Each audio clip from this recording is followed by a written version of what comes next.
Success, it has been said, is not the absence of failure, but going from failure to failure without any loss of enthusiasm. My name is BJ Gramillion, and I am the host of the Rush to Fail podcast. This podcast was created to highlight and learn from others who have turned their failures into success in hopes that it will both inspire and encourage others to push through their trials and to not be afraid of short-term failure. Our mantra on this show is to fail often, fail forward, and rush to fail. Welcome to the Rush to Fail podcast. I'm your host, BJ Gramillion, and today I have my good buddy, Tyler Markham, with us. I believe you had Tyler the Man Markham, and he will forever be known as that. So happy to have you on, man. Thanks for coming on. Yeah, man, I appreciate it. It's going to be a good time. We've kept up with each other, but had I ever thought you would be moving to Knoxville, Tennessee, and not me, that would have been something that I would have said is not happening. So we have family there in Knoxville, and I love it. And that was in one of our strong considerations in our recent move. Knoxville was a strong consideration. So congrats. So why did it not make the cut? Oh, man. So, gosh, if we're going to jump right in, I'm an outdoorsman. I'm a hunter. I've been hunting in Ohio for a long time. So we lived in West Virginia, and I had properties in Ohio. My family, my parents and I owned property in Southern Ohio, and I always lived in West Virginia. So Ohio was a big part of still our business, and we were flipping houses in Columbus and Charleston, West Virginia. So Knoxville would have been like pull the entire ecosystem and completely just reset everything. Or Columbus, Columbus would be, okay, change your life, but it's 2 hours from home, our families. So that kind of got the nod. I mean, Tennessee is beautiful. So Knoxville is beautiful. We love visiting our family there. But yeah, for me, the hunting side kept me focused on the Buckeye State. So we'll probably have a house in Knoxville at some point. That would be awesome. Yeah. Speaking of the Buckeyes, how they doing the last couple of years? They're great, but I don't even know, like people ask me about draft, like who'd they lose in the draft. Like I don't keep up that well with it. Yeah. But, are you really happy about Jim Harbaugh leaving? Who's your daddy again? Yeah. I mean, I was, but I mean, I would be ecstatic if I were you, buddy. He had your number. 8 years to get streaks? Yeah, just 8 years. Yeah. Whatever. 11 maybe. I think it was 11 years it took him. But hey, he left just in time too. I'm sure that he's like, man, I got to leave while it's good. Yeah, left while it was good. Yeah. Yeah. So, I mean, this whole NIL thing, man, I think that's the thing that frustrates me more than any one coach is this is just everyone changed the dynamic. Yeah, it does. Yeah. It's kind of even the playing field a little bit. Yeah, but it's also super annoying. And who knows? It'll always be Alabama in the playoffs, but I guess that's changed as well. So it has. That's going to be interesting to see. It is. Really I'm super excited. In fact, I was like humming a march, like one of those marching band songs or whatever, or the band songs for college football, like na na na da da da na. And I guess I've been doing it over and over in the office. I'm like, what are you doing? And I'm like, oh, sorry. I didn't realize that. I guess I'm missing college football right now. Yeah. Like some reason to have that in my head. Yeah. Anyways. Okay. This is fully expected. We are going to go in tangent mode for sure with Tyler on the podcast. You don't know where it's going to go, which I'm excited for actually. Cause it's funny. Let me think here. I think I was on Facebook for some reason, and I don't know what happened, but I think Lori, my assistant, asked about you kind of out of the blue. I'm like, oh my gosh, Tyler, I need to get him on the podcast. I got to figure out what the heck he's doing. Cause I've seen little updates here and there on Facebook, and you kind of follow from a distance. And so tell us a little bit about your journey, maybe from, you got into real estate, you were doing fix and flips and those kind of things, but maybe take us from there to what you're doing now. I'm super interested. Yeah. So I will tie this in as well with how did I meet BJ? There you go. BJ and Brad's old business partner of BJ, they were in a mastermind with us years and years ago, 7-figure flipping. So that was how we met. But Man, I got into real estate. I've always been an entrepreneur. I have never been a W-2 employee of anyone else other than I was a W-2 employee for the company that allowed me to co-op in high school. We have this, this thing where you can do basically an internship. And I was a co-op student at a local like welding company. And it was fun, senior year of high school to go and have basically half of your day at outside of the school and get paid a little bit of money was no brainer. So I welded for those guys. I'm definitely a redneck. I'm from West Virginia. So welded for this company that had a oil and gas manufacturing facility for the trucks. And they, you could buy a truck from them. They would outfit it for whatever you wanted. And I did that. And I worked for them for about 6 months on a W-2, and literally I had to punch a time card, like physically punch the time card. And I mean, like, it literally sent chills down my spine of like, I have to punch this, and then I have to be here at a certain time, and I can only leave at a certain time. And they like tell me how long my lunch is. And I was just like, I don't know why no one thinks this is prison other than me. Like, this is prison. Even if I like what I'm doing, I don't want to punch a clock. So I quickly knew I'm going to need to work for myself, or be an independent business owner. So entrepreneur through and through. I was supposed to go to college at Belmont University in Nashville, Tennessee for recording engineering. I'm a musician. I play drums and still serve at my church, but I actually was 4 days from moving into my dorm at college and got a call from a band, and they had just lost their drummer. They were going to go on this national tour and wanted to know if I would try out. And long story short, I tried out. 3 or 4 days later, I was playing my first show with those guys, and we played like 186 or so shows in like a year and a half. And I didn't go to college. And in that process, I had a ton of fun. I had always had this call in my life, I felt, to go on tour as a musician. And if you're a musician, listening to this, it's the holy grail to get to go on a national tour. And so I did several of those with this band. There's 2 things that was not happening, though, that I was realizing weren't going to happen anytime soon in this journey I was in, which was sleep and money. And so I pieced out with the band about a year and a half into that and started direct transition into legal video work, legal video depositions. Yeah. So my mom is a court reporter and a very successful business owner. Yeah. So it kind of played hand in hand. When I got off the road, she was like, you should see what videographers do. Maybe you'd like that. And I was like, I don't really want to wear a suit and have to work with attorneys and all this. And, then when she told me they made $75 an hour, I was like, that I can do. So fast forward, became a legal videographer, got certified. I did know a lot about audio and video and did that for 6 years, grew that business, had multiple videographers, but that was at age like 19. My wife and I got married at 20. She worked for me in the legal video business. So since then, I've always just had my own business, and we did legal video until 2015. We went full-time into real estate in 2015. And at that point, I was handy. I knew how to like paint and lay tile and flooring, and we had fixed up our own, first house. And I didn't know what a deed was or a mortgage. I mean, I knew of these things, but I had no direct knowledge of any of that, just the handy side. So fast forward, we have flipped over 300 houses since then, since 2015 to my last official flip would have been sometime in 2022, I believe late 22, that we did a house flip. And we made a really tough decision. So just kind of to fast forward to where we're at today is a year ago, we made a very tough decision to move to Columbus, Ohio. We had expanded our house flip business from Charleston, West Virginia to Columbus, Ohio as well. And, it's just an obvious drastic difference in markets. And we could just see that there was a ton of opportunity here. We could see that there was basically everything here that sadly West Virginia didn't have. That's my wife and I's home state.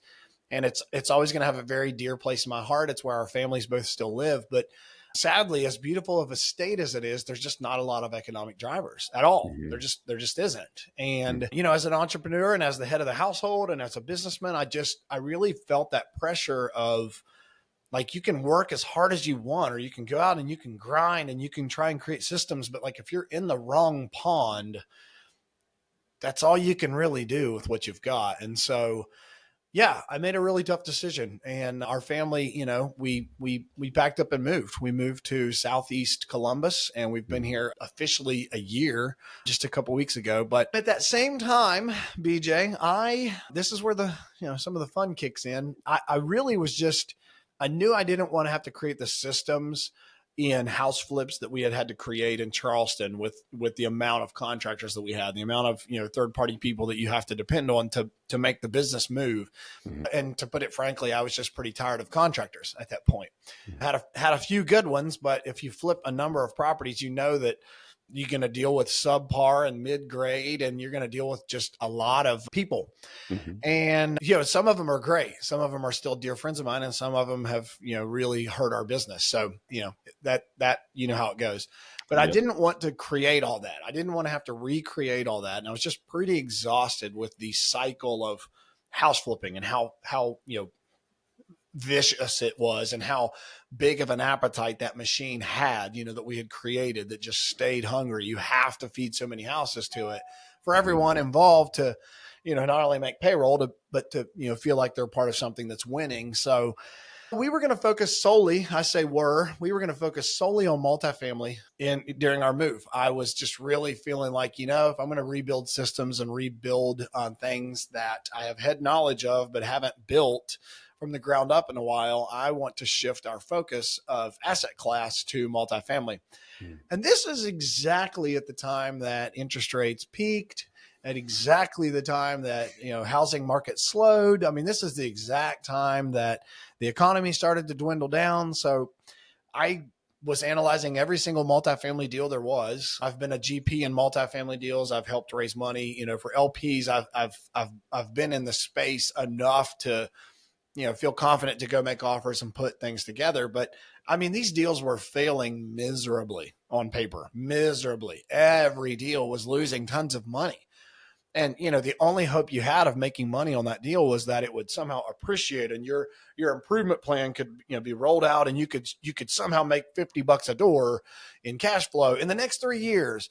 Yeah. And, hope that your interest only loan at the bank would go for 36 months and not, start an amortized schedule early on you. I mean, it was just all this stuff that I just thought, I don't know that this is what I want to do. Like, I just don't really see this working right now, and the market was extremely competitive still. As rates were rising, people were still way overpaying for stuff. Like nothing was a deal ever. Yeah. So here's where the pivot has been. That has been one of the single greatest pivots I've had in my career, is that I took a step back and said, look, you love land. You're a hunter. You're an outdoorsman. You're a land manager yourself. Your happy place is in the woods. Your happy place is in a tree stand somewhere in the fall. Mm-hmm. Like, a lot about real estate. You've transacted farms for fun, for, family endeavors. Why not? And I wish I had done that 10 years ago, because I've been happier doing land than I've ever thought I would be. It's created opportunities for us that I never thought it would, but it has been a whirlwind of a year, BJ, to shift your business, shut things down. I'm going to jokingly say all things that you don't have any experience with, BJ. Have to move your family, shut down things, sell assets, lots of assets that you thought were better than they really were, sell assets, take losses. I just lost $70,000 at an auction a couple of weeks ago, which was the single worst flip we ever did in West Virginia. That didn't sell. And I finally just put it with an auction company with a reserve my reserve was 245 that day, and it sold for 212, and I still let it go. I owe my investor 282 as of today on that deal. So, lost, I will lose $70,000 when it closes, but none of that would have been possible had I not focused on just continuing to grow in this new sector of business. So wrapping up, what do we do? I buy and sell rural tracts of land. I buy large tracts of land, and typically we make improvements to them specific to hunting, and then we resell them. So that's kind of the unemotional, simple version of what I do. But, I get to go and hang tree stands and plant food plots and put out corn and put up gates and run dozers and things, and it all is somehow business. So yeah, so that's what I do. We are now kind of dabbling in some commercial land stuff as well, just because, when you're in that sector, you start to see other ways to make money with it. But got a couple deals I'm really excited about that are big commercial land development type deals. So, but that's my focus. Dirt. That's it. I started a company called Legacy Acres Land Company, and that is our focus, is dirt.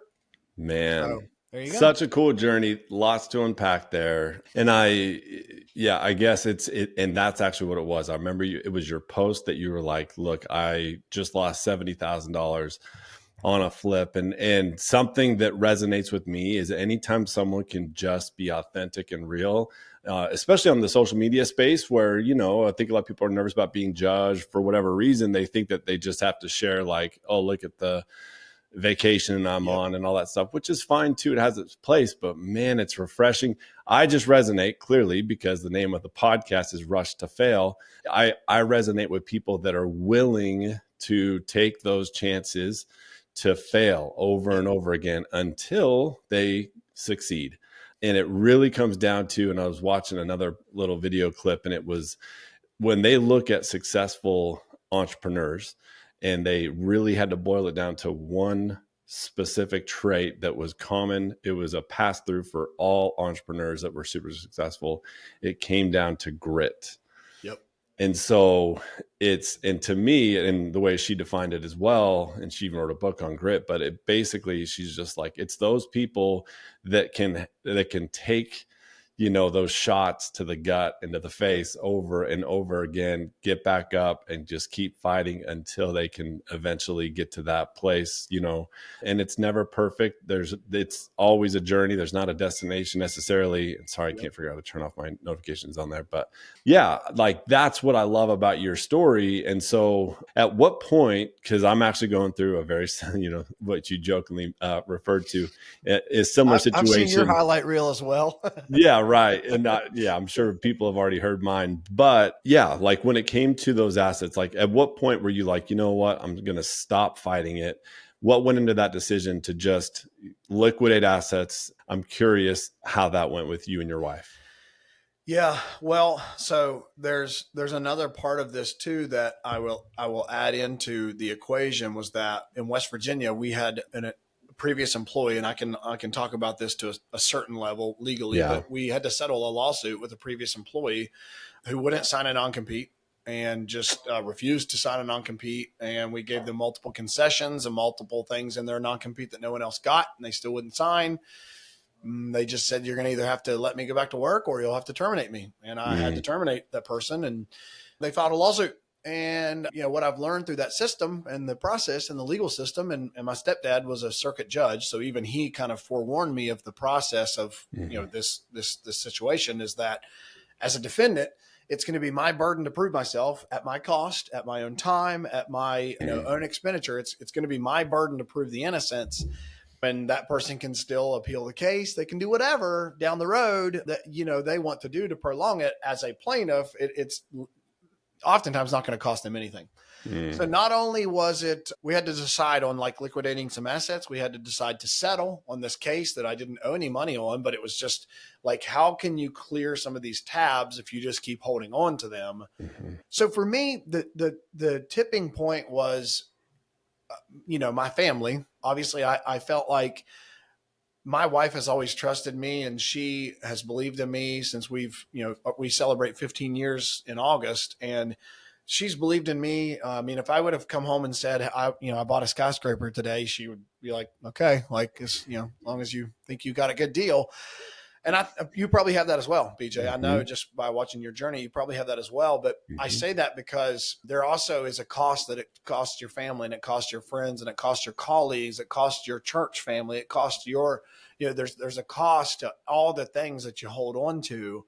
And so some of the assets that we had that we were trying to, obviously, as a real estate investor and as an entrepreneur, you try to strategically handle a loss or strategically position yourself in a place that, hey, if we make money right here, we can sell at a loss over here, and we can get through the rift. And I just kind of came to a point where I knew that what I was doing in Ohio, and I knew that what I was on to and the things that I'm accomplishing in this new company were going to make me 3, 4, 5, 6 times the value and profit that holding on and winning at any of these other things, holding on to them would have ever, what it was going to cost me. I could make 3, 4, and 5 times that with my efforts if I would focus on what's in front of me instead of what's behind me. So that house that we lost 70 grand on, that house was a great house. And, BJ, I'm sure you've seen this as well. And this is one of my frustrations with the real estate market in general, is that lots of times there's misinformation that can be spread amongst realtors. And, I'm just going to say it. If you're a realtor and you do this, shame on you. But there was things made up in our community about this house having a structural issue. And, the company that we hired, they weren't reputable, or our engineer wasn't great, or whatever. We got a lifetime warranty, did like 35 grand in structural repairs. And in West Virginia, this is like really common. Everything's on a hill. 1 in 5 houses in our market probably had structural.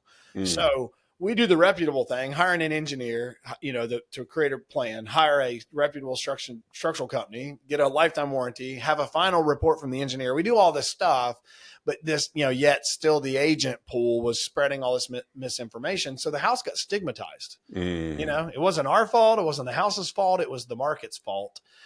And, so I had to just kind of swallow that. And I even know who the people, single-handedly that spread that. I know who that is. And they do too. And that's, but I had to just kind of cope with, like, you can win and you can get that moral victory that you want, or you can go win for your family.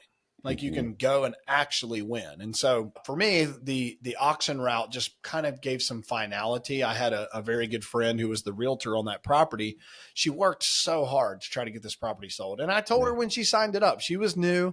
It's my old pastor's wife. And she was new as an agent, and she wanted a listing, wanted some things. And I said, I hate to give you these terrible projects that I've got, but if you can sell these, you're going to set yourself up to sell anything, because these are already the redheaded, stepchildren.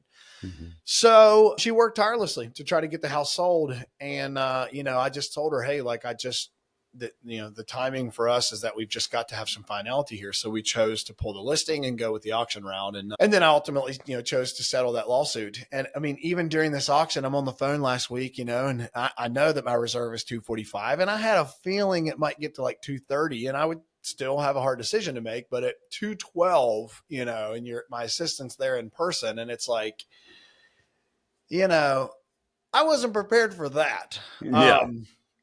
But I literally got a text from my wife, and because she was watching it online elsewhere, and she's like, just do it. Just do it.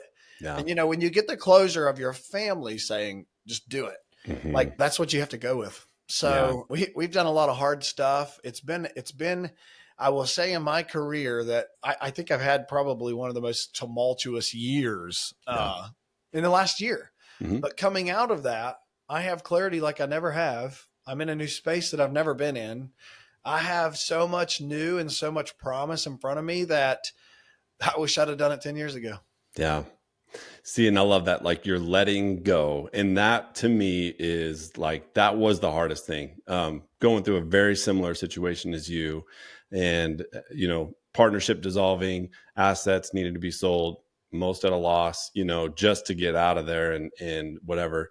And it was just drawn on and on and on. And then you do, like, it's so interesting that, I feel like God works on you in an interesting way, where he's patient, to an extent. And then it gets to that point. He's like, hey, idiot, like, cut the cord. Let's go. You got to let go of the past, look through the windshield, stop looking in that rearview mirror, and let's go. Like, to your point, man, like, we love Tennessee. I love, really, honestly, it feels like home to me, and it's like that place I've always been looking for.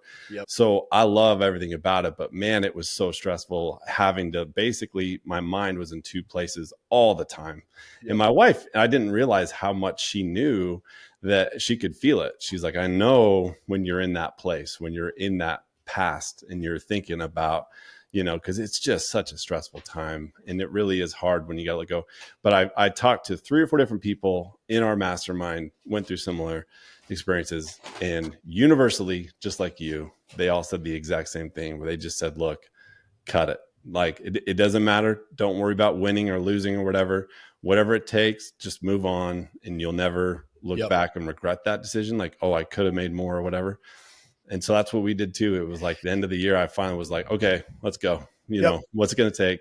And so, and it was pretty cool. Like, we got to a point where we were like, okay, this is what it is. So anyways, this is why I love having you on, because I know the last 12 months for us both has just been this roller coaster of emotions. And it's like every month you're looking at the bank account like, I hope I can make it another month, and this has to close. If it doesn't, I don't know if we will. But there's a lot of those moments until it got to that point where, where you're at now. So I never thought I hired a full-time assistant and I could go on a rant on how that's been the single-handedly best hire I've ever made. I was going to ask you about that. That's really cool. I've been texting your assistant about this. So tell me about that. Well, I'm going to pause. I'll cover that in a second. I want to show you guys if anybody's actually watching this, but I've kept this, and I'm definitely going to cry, but I've kept this note in my desk. So this is from my middle daughter, and it was dated June 20th, 2023. So we've been in our house 10 days at that point last year. It says, "Hi, Dad. I just wanted to say I love you. And I wouldn't be alive if you weren't here." Good point. "Moving is so hard, but I think we're going to love it here once we get settled in." And this was a year ago. And my wife told me yesterday, it was like 3 or 4 days ago, that one thing that Millie wrote she was thankful for in school, like last week, she wrote down that she was thankful that her dad listened to God when he told us to move to Ohio. And I'll say that there are times, watching my kids struggle and have to find new friends at school and find new friends in the area and find new friends even at church, and all the things that the struggle of us moving has caused is really hard as a parent.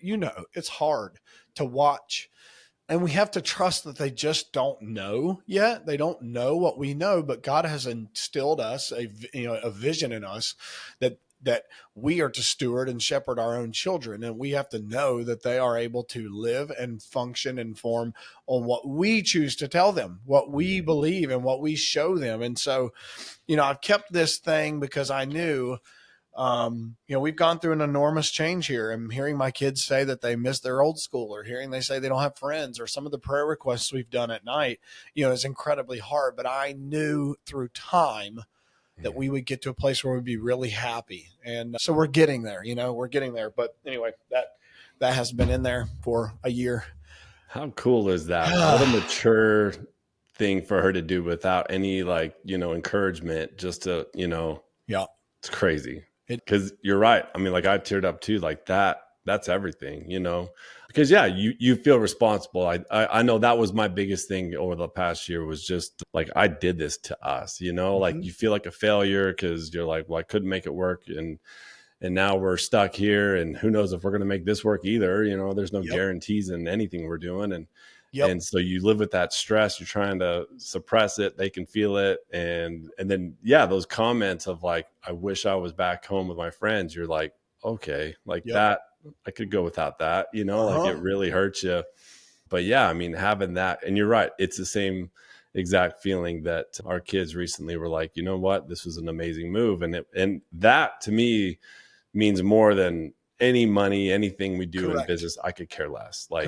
We're just trying to pay the bills. That's all I care about. But that was, that was it for me. So man, thanks for sharing that. That was super cool. Yeah.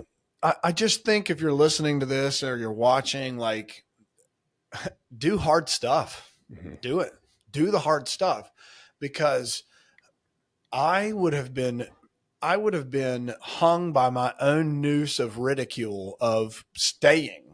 And for me, it was staying in West Virginia. That was my echo chamber of negativity, was that we were just busting our head against the wall in a market that couldn't handle a flipper as big as me. It couldn't, it couldn't handle the appetite that I had. It just couldn't handle. And so, just do hard stuff, because through those dark chapters, you come to really, really great seasons. And, by all means, we're not there yet. Yeah. We are definitely still healing. We are definitely still, figuring things out, but there's just a brighter future where we're at. So, all right, let's shift gears to, the hire of the century for me. Love it. So and this is what's even wilder, is I hired Hannah. Her name is Hannah, and Hannah is my assistant. She is fantastic. I'd love to have, if any of you listening want to grill her or ask me questions about how I found a unicorn, I'm happy to answer. But truthfully, I owe a ton of credit to my real estate and life coach, and his name is Carl Libba. Carl is curiosity coach. Yeah, Carl's my man. So Carl helped me hire Hannah. And man, I was at the point that obviously when you start going through a lot of this change, we had a team of 15 full-time, it was 13 to 15 full-time employees in the house flip company, at our peak. And that's no laborers. That's transaction coordinator, marketing director, project manager, COO, me, Molly, CFO, all the layers. Yeah. When you start dropping those off, multiple acquisitions reps, lead intake, when you start dropping those off, like there's still stuff. It doesn't just stop. You still have stuff. And I literally knew that like I am a visionary through and through. Like if I have 2% data on something, I will like literally decide and I will bet the farm on it. And, I know that, but I knew that always caused people to struggle to stick with me. And I knew it always caused me. I know that I get bored with things pretty quickly and I don't finish them. Usually I have the idea, but I don't actually want to finish it. I had the idea. Doesn't mean I want to do it. Yeah. And, I needed some doers. And so I found Hannah at a place in my life where I posted, and I wish I could find this post on social media, but I literally said, like, I need help. My white flag is up. I have 17 different receptors going off at all times. I've got 30 different things that are screwed up. I've got 30 new things that I've already thought of in the past 10 minutes. I've got 50 million things going on that's not systematized like it should be because I don't want to slow down and create the system because I already thought of something new while I said that. This is me. Like, someone help, please, someone. And so, of course, I make a post on wisehire.com. Like, I think I'm ready for an executive assistant. I think I'm ready. But like in my mind, when people are like, yeah, they'll pick up your dry cleaning and they'll like wash your car. And I'm like, that is not what I want. That's not like, that's all great. And if yours does that, great. But that's not what I needed. It's not what I needed. Like, and cool if they would do that. But I needed like someone to be in the trenches with me. Like, hey, you missed a phone call. Hey, I'm reminding you for the 5th time and not get mad. Like, by the way, hey, I'm actually reminding you about your Zoom call with BJ that's been rescheduled 3 times. I'm reminding you 5 times before it. I'm also, did you see this text I sent you that said we got an offer on a property that you probably didn't respond to because you didn't see the text? That's what I needed. And so Hannah she is the wife of a friend of mine. I knew her husband. He was a construction worker and kind of a house flipper buddy. And I just knew of him. And she saw my post. And so she calls me. I think she calls me or texts me. But like, I literally remember, BJ, I wish this call had been recorded. But I was on the way from Charleston to Columbus, which is like a 2-hour drive for something in the business. So I had all this windshield time. And I just told her, I said, look, I'm not polished. Okay. I'm not going to be polished. I don't even know like what I want. I'm just going to tell you everything that comes to mind right now. And then you can just, make a cake with that and see what you think. And I was just like, I need help. I literally need help. I have so many things going on. I cannot keep track of them all. I work really hard. I'm not lazy. I just need somebody to help keep the pieces together. So she was like, yeah, I think I can do this. Like, I honestly think I can do this. And of course, I completely dismissed her. I word vomit for like an hour, truly. And if you would ever bring her on, she'd probably tell you exactly what I said because I don't remember. But I word vomit for like an hour. And then I'm like, sure, you probably need to go be a mom. So like, let's just set up another call. And told her, I don't even know. Like, I want to interview some other people. I'm not ready to hire, all this stuff. Well, she kept following up with me.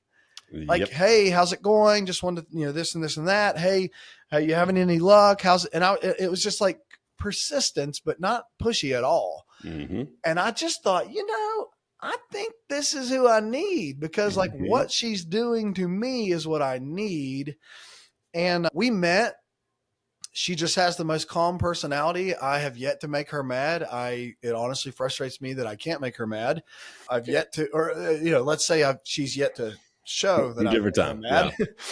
And it's been almost 2 years. So I will tell you, we worked together in my office in West Virginia, belly to belly in person.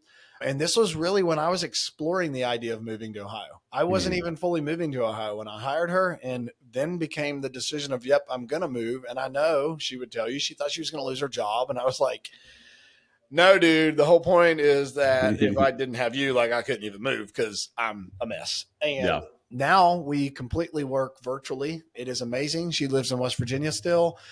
I don't need her to live here. It's been amazing, what we've done, but what Hannah does for me, I just cannot be more thankful. She keeps track of basically every loose end that I have.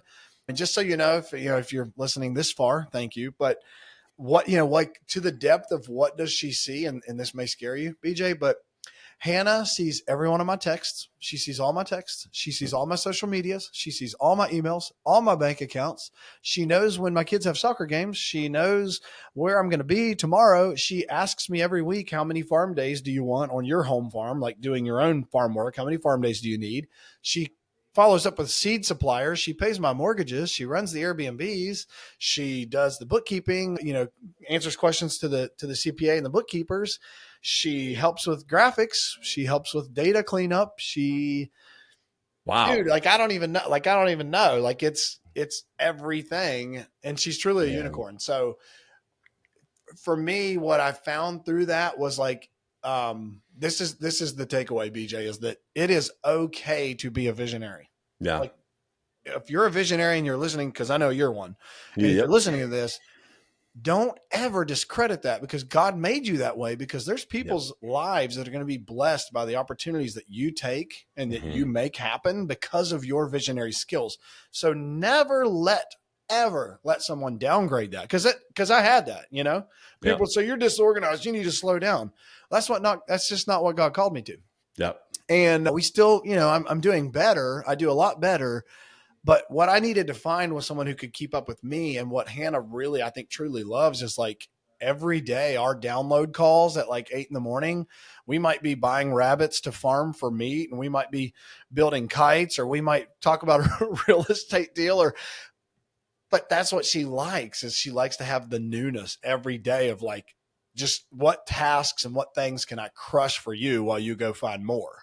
Dude, I love that. And that's it. I mean, you guys, pay me enough, I'll let you come on our download calls, but it's like, oh yeah. Usually I'm like, hey, what about so-and-so said that title search came back. Did you send that? Oh yeah. Already sent the attorney. Here's what he said. Here's what we're looking at. I've got a call into there. We're going to open up probate. I'm like, yeah, I don't even need to exist. You are.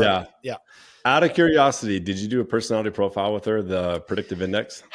I didn't, and it surprises me we didn't, but I would be happy to test her. And I think she has done these before, but we didn't. I'm just curious. Like I would actually like to know, because you're literally explaining my assistant, Lori, who and Lori's amazing. Shout out to. Yeah. She's amazing. I met Lori. I still need her Monday help. So you better let me have her for some Monday help. Yeah, absolutely. I'm sure she's listening right now. Actually, like she's going to be the one that will be posting this podcast.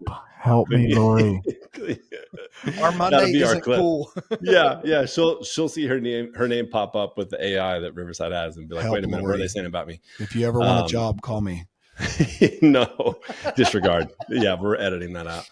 Yeah, but no, it's funny. She gets offered, multiple times. I think. Oh yeah, everybody's like, "How do you find a Hannah?" Like my real estate attorney, he's like, "I need a Hannah." People say like once a week. Everyone needs a Hannah or a Lori. Like if you're a visionary, that's. I've told my wife this. I'm like, look, if Lori's done, I'm done. Like we'll just go ahead and wrap it up. But I literally, Molly texts Hannah if she needs me to do something. That's so Or awesome. She'll be like, hey, he can't book anything at 4 because there's a soccer game and he doesn't remember. And like, I'm just like, what am I doing, you two? What do I do today? Like, tell me what I'm doing. Oh my gosh. So here's an analogy. I got to give this, BJ. Someone listening, Carl gave this to me. If you guys are interested, it's getmorecurious.com. It's Carl Libba. Shout out to Carl Libba. Love you, bro. Here's the example he made for me of what Hannah is and what probably Lori is to you that you need to know if you're a visionary. This has made so much sense to me. As a visionary, I own the car. Like I bought the car. Okay. I own it. And I'm going to tell you where I want to go. Let's just make an example. We want to go to the UT Tennessee game opener this coming weekend. We want to go to that game. Okay. And we're in the car. BJ and I, we don't care how you go. We don't care how you get there. We don't care how fast you drive. We don't care what music you're listening to. We really don't. We want to sit in the back seat of the car. We want to answer phone calls, and we just want to know when we're there. Okay. Yep. We don't care about anything else in the middle. That is what my assistant does for me. Is I had to get that release out to my entire team of, I own the car. Like, sure, I own it. Guilty as charged. I don't care how we get there. Because, they would ask, like, well, what about this? Well, but I really don't care. I really don't. You can decide. And that's where I empower her. And, I've got another guy on the team, and that's how I operate. And I Yeah. think you would say the same thing. We don't really care how we get there. No, we don't. In fact, I mean, it really is that way just across the board. Like you name it, with transaction coordinating or, like, yes, I'll get the contract. But the minute that that's done and signed, I can't remember the conversation that we had 2 minutes ago. And I'm on to the next one and thinking. And so you need people as long as you understand that, that's the biggest thing is you have to understand, okay, like that's just not who I am. And I'm with you. A lot of times people would guilt trip you like, man, you've got to definitely like, sit down, read some books, figure out how to fix your mess, that you've got going on. And really I think what it comes down to is, no, you just got to find the right people, which is a lot easier said than done. Like it really is. Finding a unicorn, to your point, you got to go through a lot of failures, to find the ones that actually just work with you. It's not that they're bad people. It's just, we're weird too. And we know that. And so, trying to find someone that fits that is not easy. Yeah. And being willing to, we talk about failing, not just in, people might listen and say, well, of course you're willing to fail at losing a house, or you're willing to fail at trying something that didn't work. Well, what you also have to say is we're willing to fail with people. Mm-hmm. Okay. You have to be willing to fail with people. And I started getting, shamed, even, if my mother ever listens to this, even she would say like, look at all the people you've had to fire in your company. Like, oh yeah. My wife said that. Yep. Like, I'm sorry that I drive a hard ship and I don't like mediocrity. And if you don't make it, like, you're going to be out. Yep. I'm with you, dude. Like if she texts me, and we used to joke, like Carl said, you guys got to quit joking about this, but she would text me and be like, hey, I'm quitting. And I'm like, I'm quitting too. Then I'm actually going to break my back and go on disability. That's what I'm going to do, because I wouldn't make it. Like I wouldn't make it knowing what I have now. And I would have rather gone through 20 people to get to her faster than wait another decade. Like, because I've been an entrepreneur a decade now. Mm-hmm. You've been at it longer than that, BJ, right? Mm-hmm. Yeah. Man, I just can only think of what, well, and you have to earn some of your stripes on the way to even have the capacity to know what you need. And I will give that, but I'm at the place now where I'm like, I'm super clear with what I know we need. And I'm totally comfortable having uncomfortable conversations, even if that means with Hannah, which they're rare because she's a rock star. Yeah. But if it's with subcontractors or anyone else, I'm on the phone with her and she already knows, like, if I'm on that Zoom call, we're probably going to lay the law down, you know? Yeah. But that's how it's going to be. And that's just because we expect people to operate like us. So I don't know. Don't guilt yourself if you're like, man, I've hired 3, COOs and they've all sucked. Well, right. Yeah. I mean, you just learn from that experience. It's only frustrating when you just keep doing the same thing over and over again. Like if you just got to adjust each time, and that might still not work, but at least you're like, hey, I'm going to tweak this, see if I can make it work. Okay. That didn't work either, but eventually I really do think you'll get to it. If you got that grit, and determination, like it's a long distance game, man. Like it's not a sprint. You just got to like be patient, which is obviously a hard word for both of us, but and I also think of like people like Jason Lewis is a good example to me of someone in our space. And so people that don't know, think of like Elon Musk, and I'm not saying he's as smart as Elon Musk, but I'll make the connection. He is a very smart guy, but he's one of the few people that is, and he will tell you this too, he's one of the few people that is a visionary and an implementer. And those two things do not exist in people. It is like one of the most rare breeds of people that they can do 2%. Both of those things. 2%. And I mean, I would think it's even less than that. It is so I've only met one other one. So yeah. And so like, Elon Musk is another example, obviously on the highest level, of someone that, yes, he's a crazy visionary, but he also can get in the weeds and he knows every detail about every single little thing. Ask him any question about the car and he can tell you every spec about his Tesla, because he could build the thing, so he knows all the nuts and bolts and all that stuff as well. But that's so rare. So for the rest of us, 98, 99%, to your point, be okay with what you've been given. Take those gifts. We all have them. And then find other people, know what your weaknesses are, and then find people with those strengths, and team up. And again, easier said than done, but it's something that I think both of us have worked on. This has been like awesome. And I seriously could go on for hours and hours with you, but I'm not going to keep you that long. I do have a couple questions that I like to ask at the end. And this goes, really well hand in hand kind of with what we're, going over. If you could go back to 10 years, right? Like normally I ask people about 10 years and that's perfect for you because you've been doing it now for 10 years. If you could go back to that point, to your younger self 10 years ago with all the stuff that you learn now, what's some advice that you would give yourself? Yeah. So I think everyone's going to be waiting on this like super entrepreneurial buzzword session coming out of me, but it's not going to be. I've told this to a handful of guys that have asked that exact question over the last year. My answer hasn't changed. I look back at my own career, and one of the most frustrating years in our business was in 2016.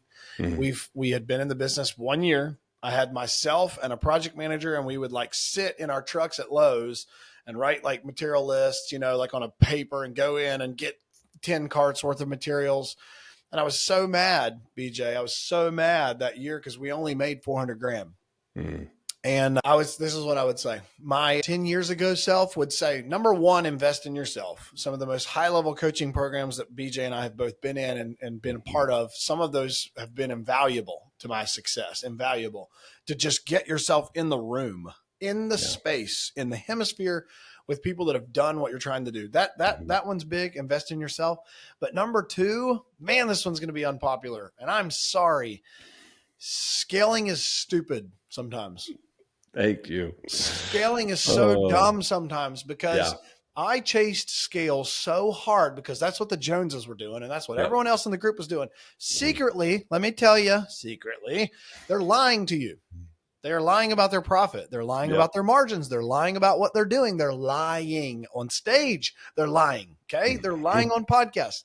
Let me tell you the truth.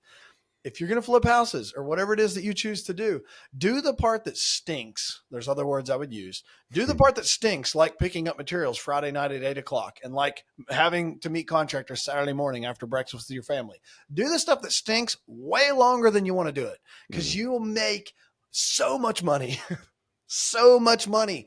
Because what I tried to do, and maybe BJ, you did as well, like everything that stunk, I didn't want to do. And I would just try to scale past it. All right, I don't want to do that. So I'm going to hire a project manager and they can do that. Well, I don't want to do that. So I'm going to hire a marketing director and they can answer that phone call. Well, I don't want to do that. I'm going to hire a transactions coordinator. And all that happened was money would get sucked out of the pipeline you were building. If you would just do the stuff that stinks for longer, be a little more patient. I'm not against scale. I'm not.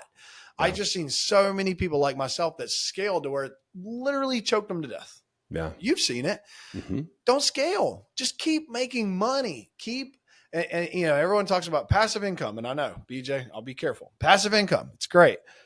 What BJ would also resonate with though is you got to have a little bit of money to get started. And if you actively flipped 3 or 4 houses a year for like 3 years, and you're like, oh, we have no systems and we write everything down on a piece of paper, and you make 400 grand a year doing it. Who's crying? Yeah. No one's crying. And we skipped it. Like we went past it. I just wouldn't. Like right now, guess how big my team is? Myself, full-time, Hannah, full-time. And I just hired a guy full-time who's a content creator. And he's a fantastic guy. And he already knows he might have to weed eat fences. He might have to edit videos. He might have to pick up the dry cleaning. To afford to hire him full-time, I have 3 people and I will make $1 million this year. Man, love that. Yeah. Great answer. Could not agree more. For whatever reason, so many of us get in those rooms and we feel like we need to hit those big, audacious numbers. And I have been in those. I've actually, like, one of the most eye-opening experiences for me was 2022 for many reasons. But that was when, to Warren Buffett's point, when the tide goes out, that's when you find out who's all swimming naked. And it really exposed a lot of crap that you were hearing from these guys that you look up to. And you're like, man, those guys do 200 deals, and they're in 5 markets and they're scaling like crazy and they've got 30 employees. And you just think, man, one day I'm going to get there. And that's who that's who I want to be. And then you talk to I remember I had a conversation with the bookkeeper that was doing their books. They had a fractional CFO. And I don't know if he should have told me or whatever, but he did. He actually told me the truth of what was going on. And it was like they hadn't been profitable like that entire year. And that was in 2021. And if you're not profitable in 2021, you're clearly are, bloated, right? Like to your point, it's a horrible business. So then obviously 2022 hit, it was like game over, it just wiped them out and they were no longer in business. So no, I love that. That's a great one. I don't know if I've heard that one actually from anyone yet. We probably looked up to some of the same people and I don't even personally blame them. Some of them get caught up in the mix. Yeah. I was chasing that too, because be honest, our meetings, when we had 15 full-time people, our meetings, like our team meetings, were awesome. Yeah. They were killer. And my dad would always say, people hide problems, and he never meant it like maliciously, but when you have that many layers of things, like I remember our project manager one time at the biggest our company ever was, we were talking about a house and he was like, you know what? Gosh, man, I haven't been there in 2 months. Like, yeah. How in the world do you allow that to happen? Well, whose fault is that? Yep. And so it's not, please hear me out. If Brad or BJ and I both have huge businesses in the coming years, it's because God allowed us to. But I don't really have any desire to scale right now. Yeah. Yeah. Yeah. It's a lot more about like, what are you keeping? It's not what you make, it's what you keep. And that's what you hear over and over again. So I've heard that advice, and something that has resonated with me a lot more. We're now doing profit first for this reason is just take chips off the table. Stop reinvesting everything back in the business more and more and more. Cause you'll never stop. You'll do it forever until bad times come. You don't have a reserve and all that stuff. And so I tried that book, couldn't even do it. We were so bloated. Couldn't even start. Oh, I would never, to your point, have been able to do that in Arizona. Never. I had no idea what was going on. I had no idea what all the expenses. It was just like, oh, our accountant does all that. I never looked at our bank account, dude. That's crazy. No, I really did. Me too. Yeah. Hannah would know what we have today. I'm just like, hey, can I get lunch? As long as I can, like, okay. All right. We're good. Yeah. Yeah. Like red flag, green flag. Where are we at? And then I'm just going to go do me. Oh, dude. Yeah. Mm-hmm. So now it's finally like, okay, we can actually reset. Okay. Learn that lesson, not doing that again. I can take an owner draw legally now. Yeah, right. Exactly. Oh my gosh. Where everyone's not like, hey bro, can we do payroll and you do an owner draw? Yeah. That'd be cool. Can we get paid first? Right. Oh man. Yeah. Well, this has been seriously like one of my favorite podcasts, and I knew it would, because again, it's nice to be able. No, I'm serious. Well, yeah, I do tell it to everyone. No, I'm gonna go listen. I'll find out. Go back and listen. No, man, but it's great when you get to talk to people that are in the trenches and are going through the same thing. And that's why I like Mastermind so much, is because it's the rare time where you can just let your guard down and be like, man, I'm struggling. And then they actually know what you're talking about, because you can't talk to anyone else except for a handful of people that are in your space. And so that's what this was for me. And so anyways, I appreciate you coming on the show today. Yeah, man. Yeah. If you're not, you guys aren't aware that BJ is a guru. That's the term that I have always coined. You got to watch out for the gurus. If they can't do, they'll teach. Go find the gurus, which are the guys like BJ and myself that are actually in the trenches, actually doing deals, actually transacting, actually getting belly to belly with sellers, actually looking at the hard stuff in the business. So man, it's been super fun. You have to promise that when I create the Legacy Through Land podcast, that you will come on as a speaker as well. Oh, of course. And we'll talk about stuffs. Love it. Awesome. Well, thanks so much for coming on the show, Tyler. Had a blast.